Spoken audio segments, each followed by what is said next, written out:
Welcome back to the Void, everybody. We are going in a slightly different direction this time around, as you may be able to tell already by the fact that I am talking and not narrating a story. Those will certainly return from time to time, but may not be a mainstay of every single video moving forward. Unless, of course, that is deeply preferred. This new series will talk about the great concepts of Voidborn. It will basically be an everlasting series of videos that delve into the most important aspects of the setting. So without further ado, today we will talk about a concept of Voidborn that is truly integral to the setting at large. Mentioned several times in the introduction series, we today will talk about Unity worlds, the planets that most tales will take place upon. The world where multiple species live in, well, we can't really say harmony, that would be something of a misnomer, but let's at least say together in an attempt at cooperation. So, let us begin. What is a Unity world? Let us start with an understanding of what makes a place a Unity world in the first place. In short, it must be a location that has a population of at least 100,000, where the population contains a substantial presence of more than one species. For example, a world that is 99% insectoid A-rock and has a small population mechanical to make up the remainder would not be considered a Unity world, though a situation where it is 50-50 certainly would be. Consider the following rule. No one species have over 70% of the total population, while the remainder 30% is more of a menagerie of all sorts of other species. Most Unity worlds, by nature of their existence, have in some respect all 6 sentient species, at least in some capacity. Normally, but by no means always, having the Aquatarians as the most populous, followed by the A-rock, then the Arboreal, then the Mechanical, to finally the Vractians, and lastly, if any exist upon the world at all, humans. You may have noticed that I use the word world rather than planet. And while this may have its own issues, it should be understood that a Unity world need not be a planet in the first place. For a massive habitable space station, a cluster of colonized asteroids, or even a gargantuan flotilla of space vessels can all be considered Unity worlds if they fit the prior criteria. That is a long-winded explanation to basically say that a Unity world is any place where multiple species cohabitate in a large way. How did these idealistic things come to be? I will certainly be delving into the timeline of Voidborn as a setting in its own video rather soon. But, as a small preview of that, let's look into the history of Unity worlds specifically. When the Mechanicals reactivated the Waygates in the year 3279, they did so knowing that the children species of humanity had quite a bit of shared history with one another. And the knowledge gained from the remnants of humanity would help them be able to interact with one another in a way that was not only war and violence. Unfortunately, however, the galaxy was indeed in conflict for some time after that, as miscommunications, misunderstandings, greed, and general distrust and fear caused a multitude of small-scale wars over disputed territory. This lasted from the year 3285 to 3305, though that is an official end date of what is called the contact conflicts that the governments agreed upon. Many wars and conflicts are still ongoing to this very day in the setting. Within that time frame of distrust and fear and war, the first prototype of a Unity world came to be, simply called Peace. It was founded in the year 3300, 15 years after the beginning of the contact conflicts, but 5 years prior to its end. It alone can have its own video, or even its own series dedicated to it. But in short, it was a statement from the populace to end the conflicts that were ever growing. An effort that, to be honest, more or less worked, as the end of the official wars were only 5 years later after its foundation. By 3340, a unity world known as Trust was founded by a myriad of colonizing fleets. Upon founding it, it was larger than any other single Unity planet, with an initial population in the hundreds of millions, and only exploded in population from both internal growth and immigration in the years to follow. It would supersede peace as the face of all Unity worlds, due to its sheer population, its stated goals, and quite frankly, its rather loud marketing, and perhaps for a lack of a better word, propaganda that it would output. Again, this place too is worth an entire series of its own.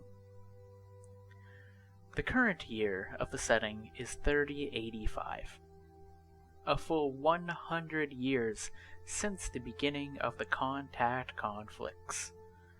The average lifespan of an individual of all species, with the exception of mechanicals, is well within the centuries, with advanced medical technology progressing quickly and increasing that lifespan even further. Therefore, it's best to understand that many who fought in those original conflicts are very much alive and active to this day.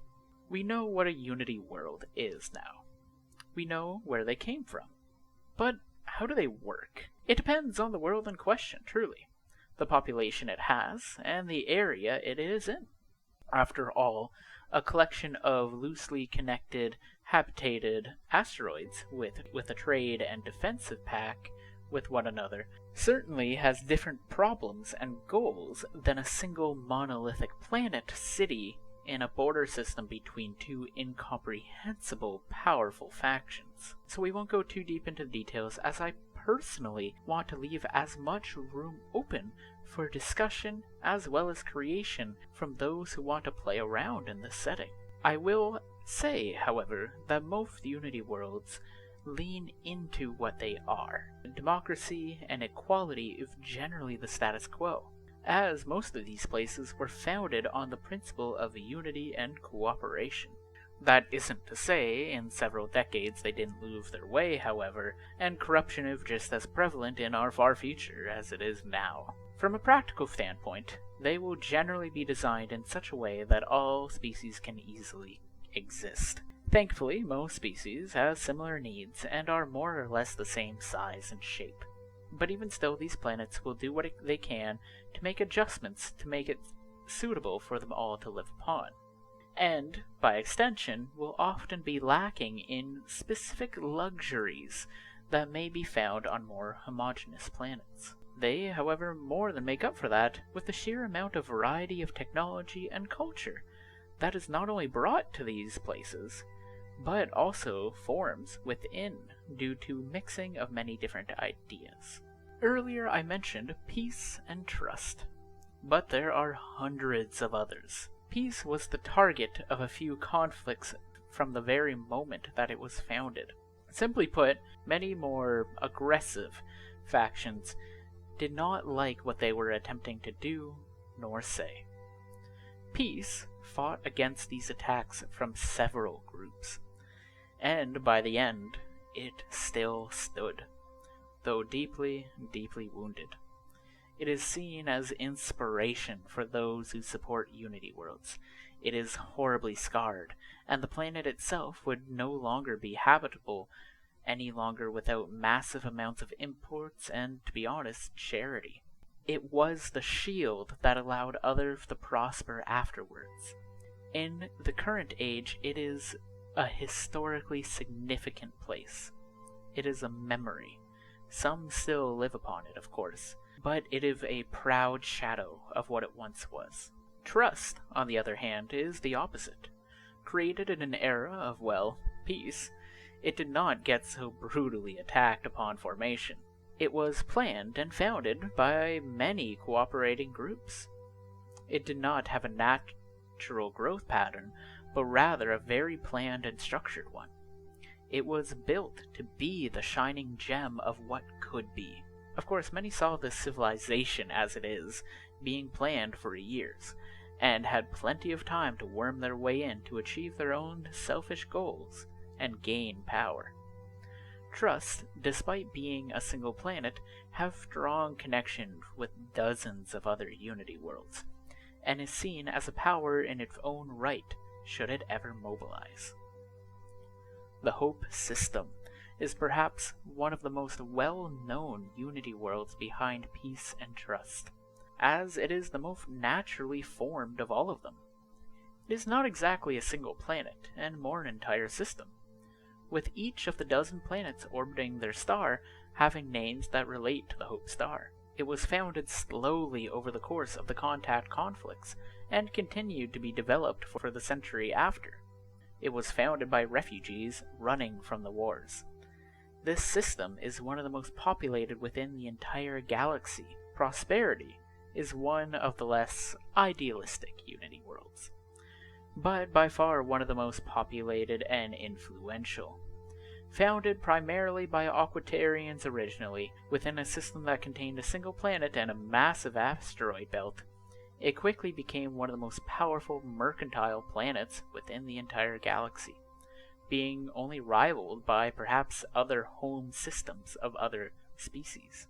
Its founding called forth many other species and factions to it, who set up their own headquarters in the sector. Now, Prosperity is one of the most powerful locations in the entire galaxy, funding millions of factions and groups, and containing just as many. Do not get the wrong idea. A Unity world is not a utopia, though many strive to be. Friction between species is unfortunately not uncommon, especially when their quarrels are flamed by more aggressive homogeneous groups that exist elsewhere in the galaxy. Furthermore, many of these planets have only just been founded, and even in the oldest cases they are barely a century old. The planets themselves are terrifying and unknown in many cases, and rushing to colonize them can certainly lead to many problems with the local flora and fauna and environment. To add to that, these locations are chosen because they are suitable for both life and growth. Often containing many resources, they quickly become a target of multitudes of warring factions and groups within the galaxy that need that wealth in order to fund their own attempts at power. In short, Unity worlds face problems both internally and externally, but despite that, those on these worlds almost always chose to live there, and they will fight tooth and nail for their home, often to the last breath. And there you have it, Unity worlds. Planets that contain millions from all sorts of different walks of life, that we humans in present day can only barely grasp at to understand. Only time will tell if these planets will become the norm, or if they are simply a blip on the radar that will be extinguished. I hope you explore these ideas in your own stories. Tell the tale of an individual living upon one, or the founding of one, or even the fall. Create a story of how the planet with so many optimistic and idealistic goals slowly gets corrupted, or the inverse, where one purifies itself and becomes a true beacon of cooperation and progression. No matter what though, never stop creating, never stop wondering, and never stop looking up at the ever-expanding void above. I'll see you next time. Subscribe to see more in the future, and comment to get these videos noticed by as many as possible. Let's build something great.